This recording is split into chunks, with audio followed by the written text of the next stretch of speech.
Today on the Bandrew Says podcast, I'll be sharing my experience with YouTube banning one of my channels, so go ahead and stick around.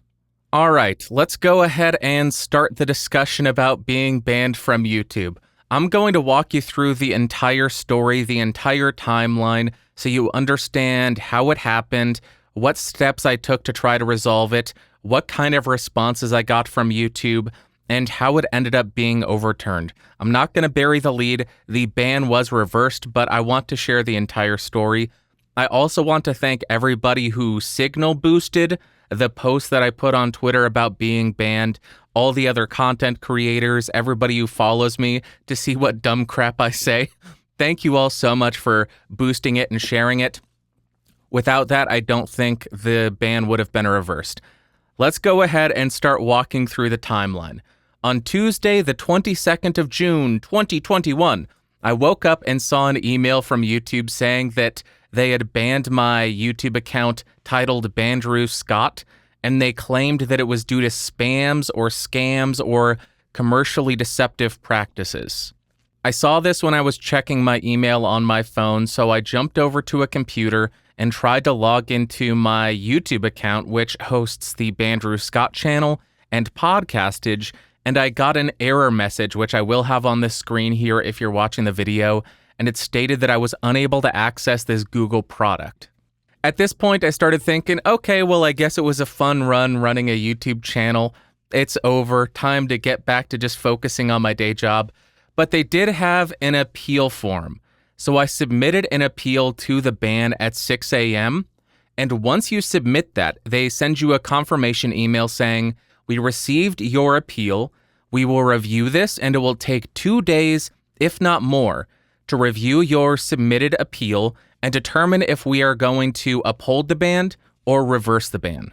Being that it's supposed to take 2 days, if not more, to review and determine the actions they'll take with a ban, imagine my surprise when an hour later I got a response to my appeal and they said, nah, you're banned. We have confirmed that you are banned for spam, scams, and deceptive commercial behavior. You're gone. Be gone, fool. And we have upheld the ban. We will maintain your suspension/ban. Then I uploaded a video with all of this information, and I got a comment from another YouTuber named Ben's Watch Club. By the way, if you're into more affordable watches, everybody should go check out Ben's Watch Club. Absolutely awesome channel. And he suggested that I chat with YouTube because apparently this is a thing you can do now. I was completely unaware of it, but you can go to some forum. I don't know where it is. He provided a link. And you can actually chat with a human or an AI that is very convincing to be a human and try to come to some resolution. I chatted with them for maybe 45 minutes trying to find out what led to this, why I was banned. And after 45 minutes, they said, we'll have to do a little bit more research. I will email you when I have determined what is going on and let you know what we can do. Then after a few hours, I got a response from the customer service person that I spoke with. And again, if you are just listening on the video version of this show, I will have overlays of everything that I believe I can share. I will censor some stuff. I will redact some information because I don't know if I'm able to share the person's name or the email address. So I'm going to go ahead and block that so I'm not disclosing that. But a few hours later, I got an email saying, yeah, we determined that your Bandrew Scott channel was banned for spam. It was banned for spam. And because of that, you can't access podcastage. Here is an appeal form. Submit an appeal. I was kind of disappointed by that response because I was anticipating they would look into it, see this person does not post spam. I guess let's reverse the ban. But they did not do that. They said, go ahead and appeal. Yet I had already appealed a couple hours earlier. It had been upheld within 1 hour. But I figured, hey, I'll give it another shot. Maybe they flagged something in their system saying, hey, I spoke to this person and here's some more information. I went ahead, submitted an additional appeal, and I got an immediate response saying that you currently have an appeal in process or you have appealed and it has been upheld. So you need to wait 2 weeks to try again to submit another appeal. Then we had a breakthrough behind the scenes because at this point I posted, I guess there's not going to be any more podcastage videos for at least 2 weeks because I'm banned. I cannot access anything. But if you're a part of the podcastage Discord, you know Nerd. Nerd made a recommendation to me. First, they asked, are you banned from YouTube or are you banned from YouTube and all Google services? Turns out I was only banned from YouTube. This one channel was banned from YouTube. So what they suggested, they provided this link to go into Google's backend. It's not really Google's backend, but the brand account manager on Google, which is hosted on Google and not on YouTube. And being that Podcastage was a brand under my account, I was able to go in and manage who had access to that, whether I have content moderators, whether I have managers of the channel, or whether I have co-owners. And because this was on Google, I was able to get there and add a new co-owner to the Podcastage channel. So although this one channel was banned under my account, meaning I was not able to access YouTube, I was able to create a new account, transfer ownership of the Podcastage channel to this new account, and because I did not have any banned channels on this new account, I was still able to access Podcastage. That was the workaround. Although there was still an issue here. Being that I was banned, one of the stipulations is if you are banned, you are not able to own or run any other YouTube channel. So, assuming that the ban would have been upheld, that would mean that I was always on the verge of being found out by YouTube and getting completely banned from all of my accounts. But at that time, that wasn't too important to me. The important thing was to regain access to Podcastage and ensure that it wasn't stuck in limbo. So that resolved the issue, but I still wanted to at least find out what was going on with the ban. Why was I banned? Could it be overturned? All of that. And on Twitter, it's crazy that this has to happen on Twitter, but on Twitter, somebody tagged a YouTube liaison, which is somebody who helps content creators. They used to be a content creator on YouTube, and then they were hired by YouTube to act as some kind of public-facing spokesperson for creators. So they were tagged on Twitter, and they must have done something behind the scenes because they said, okay, well, give me all the information. All right, let's go ahead and give Team YouTube a little bit of time to sort this all out. Let's not rush to anything. And then fast forward a couple of hours, Team YouTube replied, and they stated that my channel was mistakenly banned for spam, and they reinstated my channel. And then I also received an email stating that the channel was reinstated and available again. The ban was overturned because it was done in mistake. Now, that is the entire story. The Bandrew Scott channel is back. Anybody who was concerned thinking that I was posting spam, go look at it. Go look at the channel. It's me reading Grimm's fairy tales, trying out wooden versus polyurethane guitar picks to see the difference in tone, and also a couple videos about watches and microphone identification in horror films. It's as far from... I post maybe once a month. I haven't posted in over a month. So I don't think it could be classified as spam. In case anybody was concerned that I was actually posting spam, I was not. But let's talk about my theories on why this occurred, why was I banned, what caused it, what led to it, all of that. And the first order of business is we need to go somewhere. We need to go to the Conspiracy Corner. Welcome to the Conspiracy Corner, the corner where it's dusty, it's dark, I have a light blasting right in my eyes. It is a terrible filming situation. But what are the conspiracies that I have? Last week, I stated that I wanted something interesting to happen, and YouTube obliged.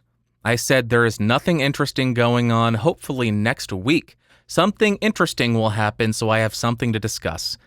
YouTube must be listening, and they are like some kind of evil wizard who makes wishes come true and applies them in a very literal way, in a way that could be assumed to be evil or interpreted as evil, and ultimately it teaches us a lesson. Be careful what you wish for. Really a stupid theory. The second theory is last week, I stated that you should not change your content to appease the algorithm.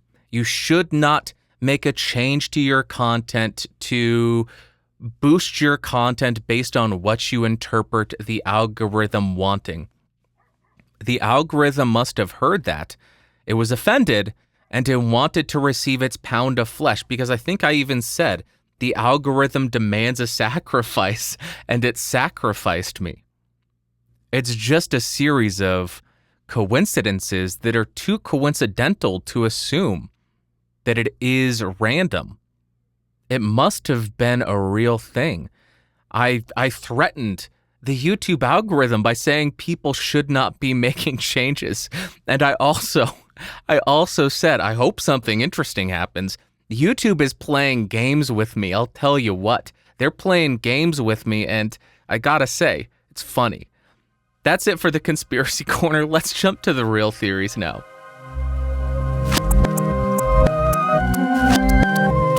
All right, that is it for the conspiracy theories. I just wanted to have a little bit of fun with it because, in all honesty, this entire ban thing has been a ton of fun for me. I don't care. It was interesting, it was an experience, and if it had been upheld, hey, it's time for a vacation. But let's get to the actual theories about why I think the Bandrew Scott channel was banned, and maybe you can glean some kind of information from this and alter how you interact, I guess. First theory is YouTube made a change to the algorithm that handles their banning. And when they were altering this, they must have changed some kind of threshold so that if a channel has a video with X amount of similar characters in the title or the description, or if somebody flags a video as spam X times, then YouTube will say this is clearly spam or this is clearly nefarious content, get rid of it. Because if it is, in fact, spam, if it is promoting some kind of commercially deceptive content or commercially deceptive item, we need to get rid of that as soon as possible. That's my first theory. They changed some threshold on their banning algorithm and made a big mistake. But my second theory is what I actually think it is, and I believe it has to do with comments left by the Bandrew Scott channel. And the reason that I think this is none of my comments exist anymore. All of my comments from the Bandrew Scott YouTube channel have been deleted. 0 comments. And I am extremely disappointed by that because I had a comment on some iJustine video where they collaborated with Linus. I never say I hate that I did that. And it had 12,000 likes. Huge comment. Amazing. I also make dumb jokes on people's videos and they're all gone now. They're all gone. I'm so disappointed by that. But I think it does come down to comments. And on the note of comments, either one of my comments was mass flagged and it finally surpassed the existing threshold that tells YouTube this comment is a legitimate spam or scam comment, and then they erase the entire account, or they did change the threshold of how many flags a certain content has to have before they do ban it. That is my actual assumption about what happened. But then I started thinking of what comments I may have left from that account that would tick people off enough to lead to some kind of flag. Enough flags to get banned. And I couldn't think of anything because, as I mentioned, most of my comments are just dumb jokes left on people's videos or, hey, really great job, this was helpful, because I like to leave positive confirmation on people's videos because YouTube comments can suck sometimes. So I like to leave little supportive, hey, go get 'em, you're doing great kind of comments. Cheesy, but that's what I like to do. But then I thought of one comment, and there really is probably one comment that I have left that I think could have been mass flagged. There was a video from a YouTube channel called LaoWhy86, LaoWhy86.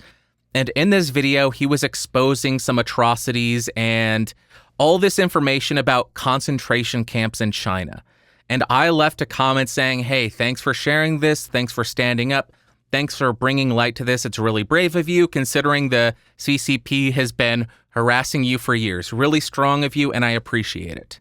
And I remember after I posted that, I got a number of notifications from people saying, hey, screw you, American, you stupid American, we hate you, or how dare you criticize this when this is going on, shut up, idiot, all kind of comments like that. And on the note of the replies, I had heard discussions from LaoWhy86 and another content creator who covers stuff in China called Serpentza, Serpentza, and they had discussed this group of trolls who are employed by the CCP. I think they're called the 50 Cent Army, something like that. And they discussed this method that they have to get rid of content that is critical of the CCP. And the way they do this is first leave comments in reply to stuff saying, this is a dumb idea, you're an idiot, why don't you think about this, stupid America, stuff like that. And then they also mass flag stuff as spam and scams because all the algorithms, all these platforms are more likely to just get rid of something if it is a spam, a piece of spam, or especially if it's a scam. So they mass flag comments and videos to get rid of stuff that is critical to the CCP. That is my theory about what actually happened. But this could be completely wrong because YouTube doesn't share a frickin' single piece of information about what actually happened. So I'm left here just feeling around in the dark saying what actually happened. So I have to think through every single comment that I've ever made. And that's the only one that I can think of that might have garnered enough hatred, enough vitriol against it to be mass flagged.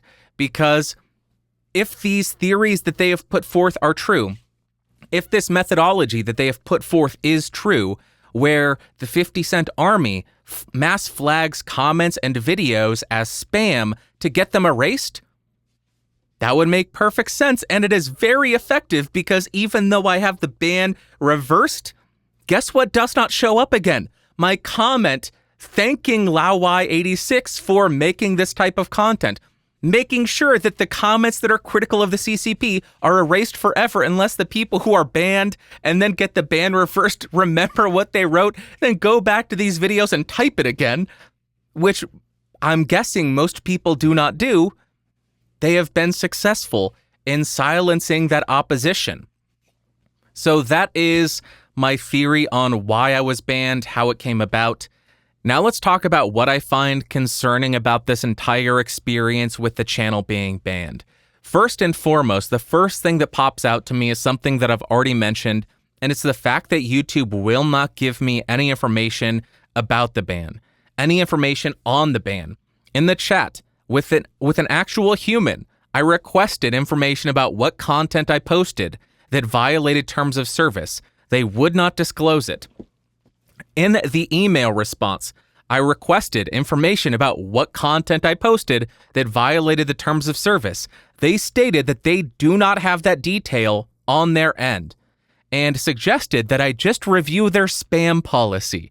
Like, that is going to do me any good because the ban was reversed. I need to know what content was flagged incorrectly. And recommending that I review their spam policy is as useless a recommendation as there can be without knowing specifically what I did. Without knowing specifically what was mistakenly flagged, I cannot avoid posting that type of content if I don't know what it was. I really think they need to resolve that because without providing context, without providing the actual violative content, nobody is going to be able to take steps to correct their behavior. That's a serious, serious issue on YouTube's part. The second issue that I have is all of this appears to be automated. I was banned through an automated system, it appears. I appealed the ban, and within an hour, I received a response saying, yeah, the ban is upheld. In my eyes, that was not reviewed by a human. And on top of that, the automated system upheld the ban. A person who reviewed it in chat either upheld the ban, did not have information about the ban, so they could not reverse the ban. I don't know what it was, but the automated system banned me. The automated system upheld the ban, and then an actual human being in a chat upheld the ban because they apparently do not have access to the information to determine if the ban was valid or not. It's very concerning that an entire account can be banned without a human having any input in that process. Now, to be fair to YouTube, I understand it completely because they probably ban tens of thousands of channels every single day due to actual spam. So it would be fiscally impossible to hire enough people to manually review every single account being banned, but that is concerning. Especially as people try to grow businesses on YouTube, the fact that your entire business can be erased from the platform without a single human being reviewing any of it, that should raise red flags and make people think again. Think for a second, maybe I shouldn't be building my entire business on YouTube because my business could be deleted. Next thing, they don't use their strike system. YouTube made this huge deal about having and implementing and developing this strike system.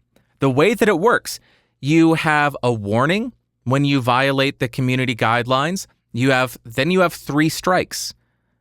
And based on each of those 3 strikes, I think they stay on your account for a month or 2. And then they will fall off your account and you regain all of the features that were revoked while you had those community guideline strikes. So essentially, you have 4 chances on your account before it gets banned. A warning, strike 1, strike 2, and strike 3. My question is, why was this not utilized? Why was this not applied to my account? Why was this not applied to the Bandrew Scott channel? I did not receive 4 emails saying, hey, you violated community guidelines. This is your warning. Hey, you violated the community guidelines. Strike 1, you've lost this feature. Hey, you violated community guidelines spam. Strike 2, you've lost this feature. And hey, you violated community guidelines. Here is strike 3, your account is permanently deleted. I did not receive any of that. I just received an email saying, hey, we saw that you violated our spam content guidelines. You're banned. Your channel is deleted. It must have been so egregious that they threw away this entire system that they developed to ban it, which is shocking to me. This should be horrifying for creators because YouTube rolled out this strike system to appease creators. They rolled it out to inform creators, hey, you are violating terms of service. Take corrective behavior, take corrective actions, or your channel will be deleted. That's the entire purpose of it. But if they don't utilize that strike system, what good is it? It's not any good at all if they're going to say, well, you know what, this was so egregious, we're getting rid of you. They do not allow for any kind of missteps anymore, apparently. Especially if you didn't do anything wrong. I didn't do anything wrong, and there was no notifications of violative behavior. They just said, it's so egregious, you're gone. They really need to get around to actually implementing and utilizing that strike system that they told creators that they would use. Next, if I didn't get traction on Twitter, I would likely still be banned, and all of my channels on YouTube would be in violation of that ban. I am convinced that if I did not have somewhat of a large following on Twitter and YouTube, my account would still be banned. I was fortunate enough to have enough people behind me that when I shared the information about being banned, they liked it, they retweeted it, they responded to it, they pressured Team YouTube to reply to it, they tagged YouTube Liaison to get his attention on it, and without that, I don't think my channel would be available. And I would still be in violation because I'm not supposed to have any accounts. So I would be risking all of my channels being deleted for being in violation of the ban.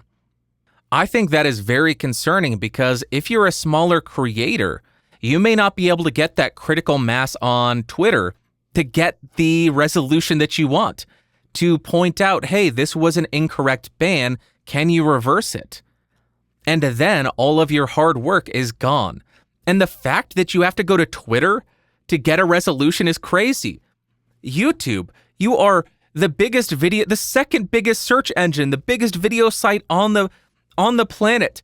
And you have to go to Twitter to get a resolution? Why is that? You have to go to Twitter and get a bunch of retweets and likes and responses to actually get your attention, to have a human being review the ban?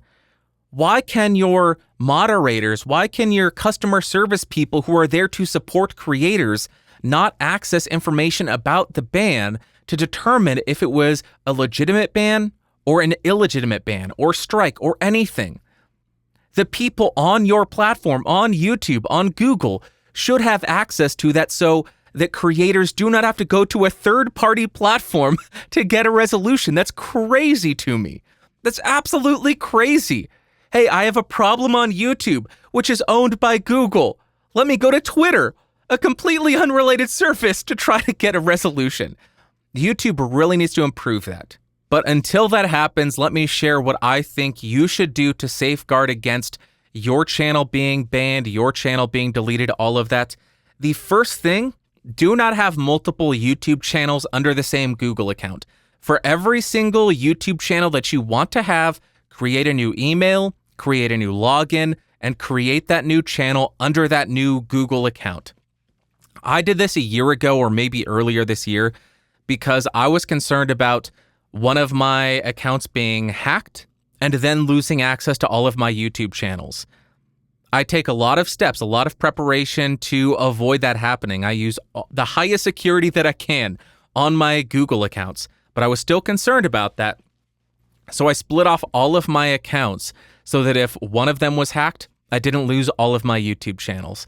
Now it's the same thing with being banned. I think that you should have a separate Google account for every single YouTube channel that you want.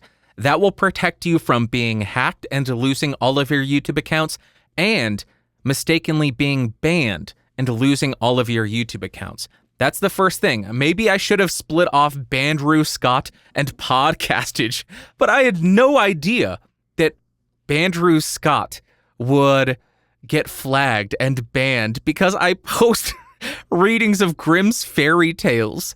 I didn't think I was doing anything that could even be remotely offensive or violate TOS.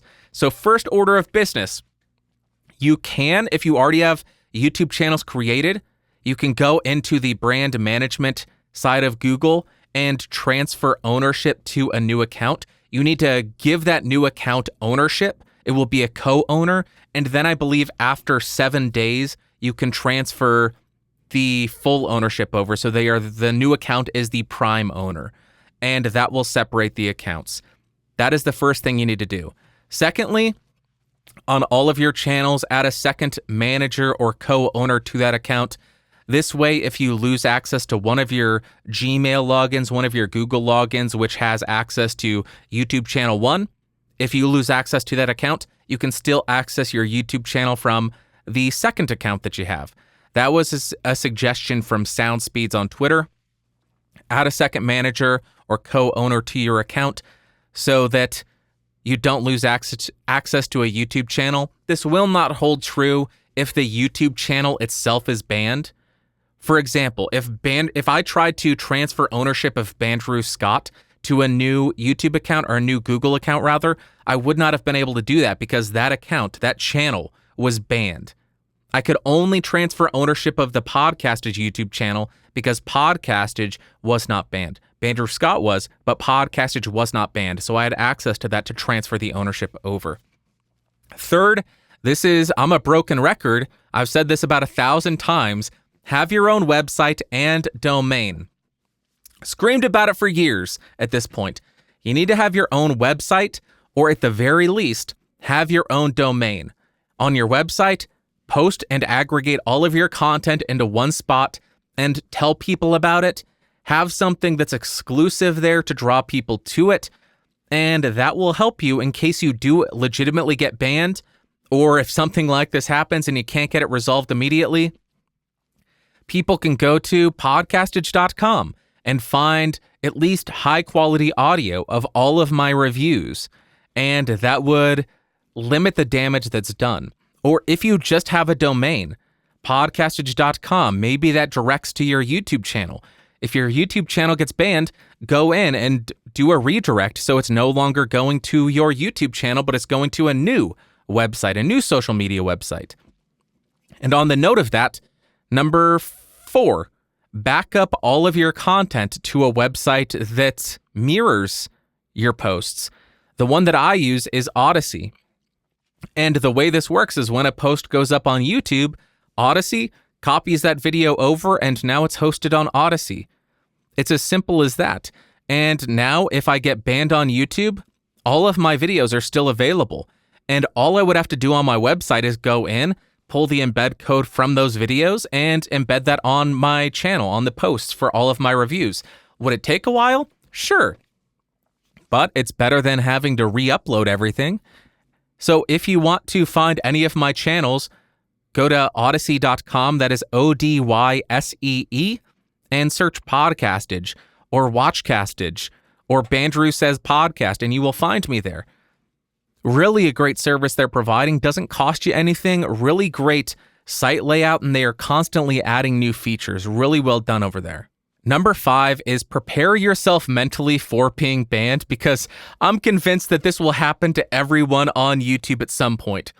If you've been on YouTube for any amount of time, you've seen this happen 1,000 times. If you plan on uploading to YouTube for any amount of time, you will see this happen thousands of times.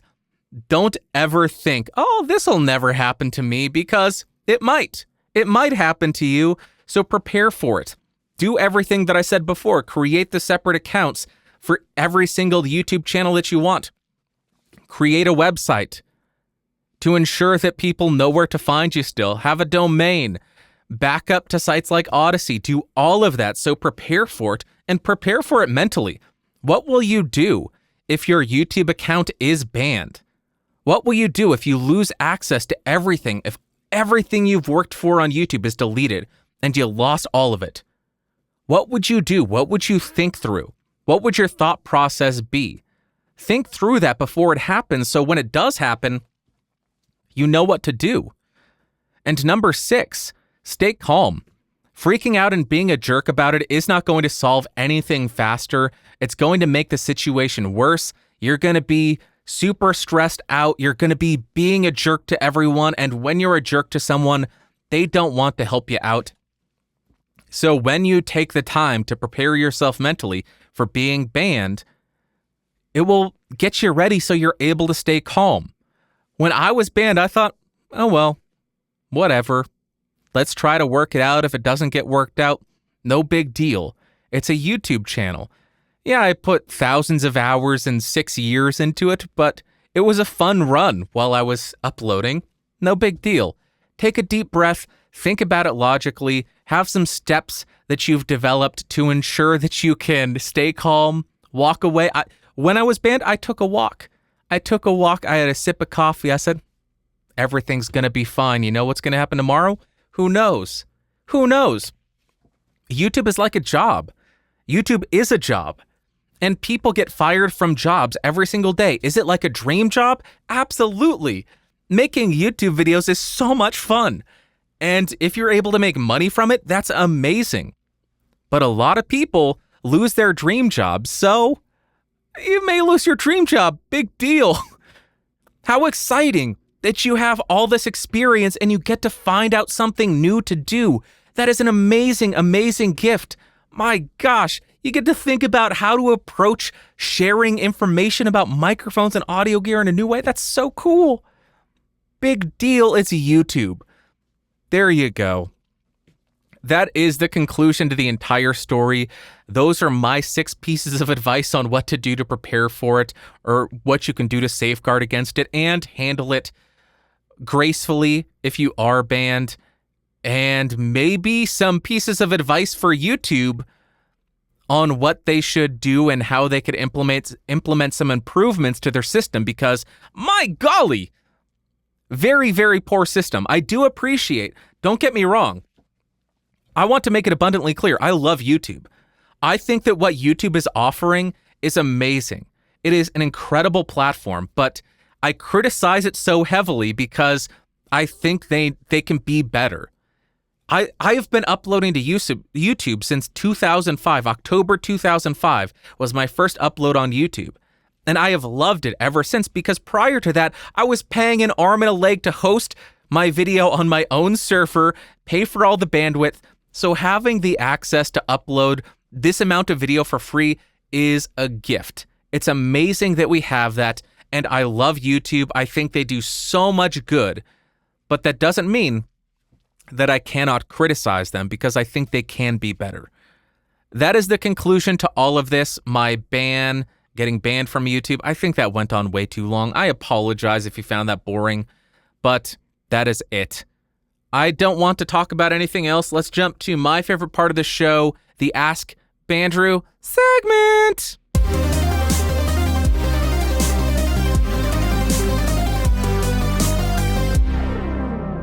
Welcome to the Ask Bandrew segment, the segment where you ask me stuff.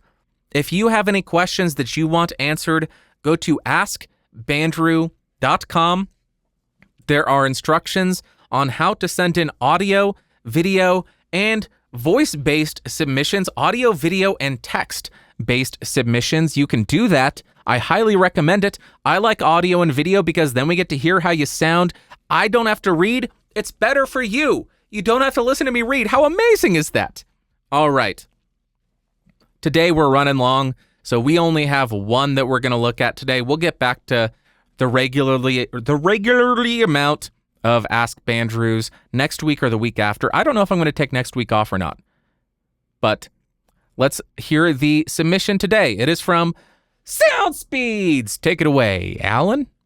Sound Speeds. And Bandrew, let me tell you something here. For years, I've been telling you you do not need to eat your microphone in order to sound good. You spend a lot of money on very, very premium microphones and cables and interfaces and plugins and everything to make sure that your sound sounds wonderful. Therefore, you do not need to get your face all inside the microphone, blocking the thing off, and covering up the moneymaker, no less. You can back off just a little bit and not give that whole radio sound, but give yourself a more natural sound. I almost feel like your audience doesn't even know the way you really sound.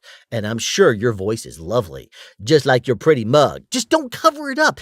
Back off just a little bit, okay? Might I recommend something to you? If you want to eat something, try eating a Zip Fizz. These things are absolutely wonderful. Don't make me have to come out there and take your microphone away from you. Okay, Mr. Sound Speeds, Mr. Boom Operator, I see you. I see you coming in here thinking you can tell me how to run my own show. How dare you? How dare you have the audacity to think you know better than me? I am the king of microphone. How dare you? I am the master of my own domain, you bitch. You should be ashamed of yourself thinking you can even find me. I am a master of disguise. You can search high and low, beneath the ocean and above the sky. You will never find me, Sound Speeds. Sound Speeds! How dare you? I would like to see you try coming in here and telling me how to run my show.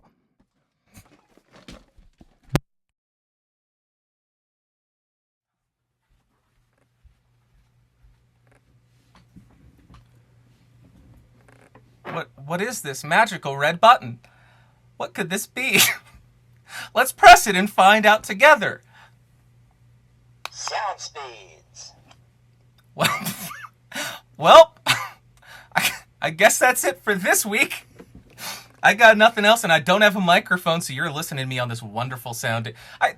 I hope you have an amazing Saturday, Sunday, Monday, Tuesday, Thursday, Wednesday, Friday, Saturday. Next Sunday, I will talk at you. I love you. I hope you have an amazing rest of your week and an amazing Sunday, and I will talk to you then. Bye-bye.